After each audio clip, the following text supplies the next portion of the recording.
Judges 19. And it came to pass in those days, when there was no king in Israel, that there was a certain Levite sojourning on the side of Mount Ephraim, who took to him a concubine out of Bethlehem, Judah. And his concubine played the whore against him, and went away from him unto her father's house to Bethlehem, Judah, and was there 4 whole months.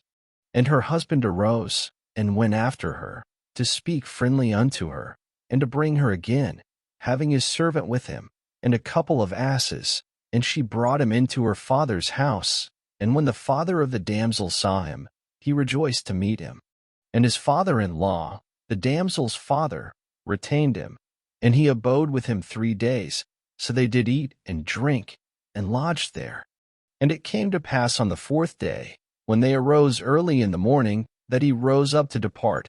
And the damsel's father said unto his son-in-law, Comfort thine heart with a morsel of bread, and afterward go your way. And they sat down, and did eat and drink both of them together. For the damsel's father had said unto the man, Be content, I pray thee, and tarry all night, and let thine heart be merry. And when the man rose up to depart, his father-in-law urged him. Therefore he lodged there again. And he arose early in the morning on the 5th day to depart. And the damsel's father said, Comfort thine heart, I pray thee. And they tarried until afternoon, and they did eat both of them. And when the man rose up to depart, he, and his concubine, and his servant, his father-in-law, the damsel's father, said unto him, Behold, now the day draweth toward evening. I pray you tarry all night. Behold, the day groweth to an end. Lodge here, that thine heart may be merry, and tomorrow get you early on your way, that thou mayest go home. But the man would not tarry that night, but he rose up and departed, and came over against Jebus, which is Jerusalem, and there were with him 2 asses saddled. His concubine also was with him. And when they were by Jebus, the day was far spent. And the servant said unto his master, Come, I pray thee, and let us turn in into this city of the Jebusites, and lodge in it. And his master said unto him, We will not turn aside hither into the city of a stranger, that is not of the children of Israel. We will pass over to Gibeah. And he said unto his servant, Come, and let us draw near to one of these places to lodge all night, in Gibeah or in Ramah. And they passed on and went their way. And the sun went down upon them when they were by Gibeah, which belongeth to Benjamin. And they turned aside thither, to go in and to lodge in Gibeah. And when he went in, he sat him down in a street of the city, for there was no man that took them into his house to lodging. And, behold, there came an old man from his work out of the field at even, which was also of Mount Ephraim, and he sojourned in Gibeah, but the men of the place were Benjamites. And when he had lifted up his eyes, he saw a wayfaring man in the street of the city. And the old man said, Whither goest thou? And whence comest thou? And he said unto him, We are passing from Bethlehem, Judah, toward the side of Mount Ephraim. From thence am I. And I went to Bethlehem, Judah, but I am now going to the house of the Lord. And there is no man that receiveth me to house.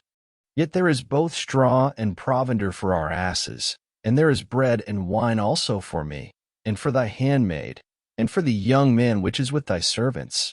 There is no want of anything. And the old man said, Peace be with thee. Howsoever let all thy wants lie upon me, only lodge not in the street. So he brought him into his house, and gave provender unto the asses, and they washed their feet, and did eat and drink. Now as they were making their hearts merry, behold, the men of the city, certain sons of Belial, beset the house round about, and beat at the door, and spake to the master of the house, the old man, saying, Bring forth the man that came into thine house, that we may know him.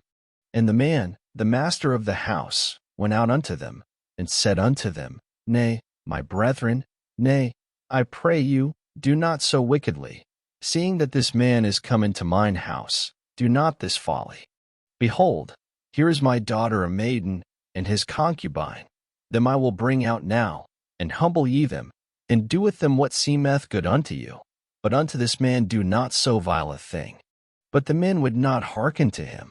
So the man took his concubine, and brought her forth unto them, and they knew her, and abused her all the night until the morning, and when the day began to spring, they let her go. Then came the woman in the dawning of the day, and fell down at the door of the man's house where her lord was, till it was light. And her lord rose up in the morning, and opened the doors of the house, and went out to go his way. And, behold, the woman his concubine was fallen down at the door of the house, and her hands were upon the threshold. And he said unto her, Up, and let us be going. But none answered. Then the man took her up upon an ass, and the man rose up, and gat him unto his place. And when he was come into his house, he took a knife, and laid hold on his concubine, and divided her, together with her bones, into 12 pieces, and sent her into all the coasts of Israel.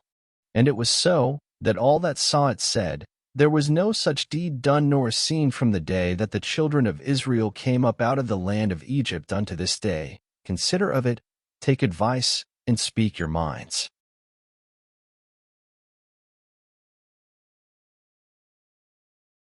Thank you for listening. Up next, Judges 20.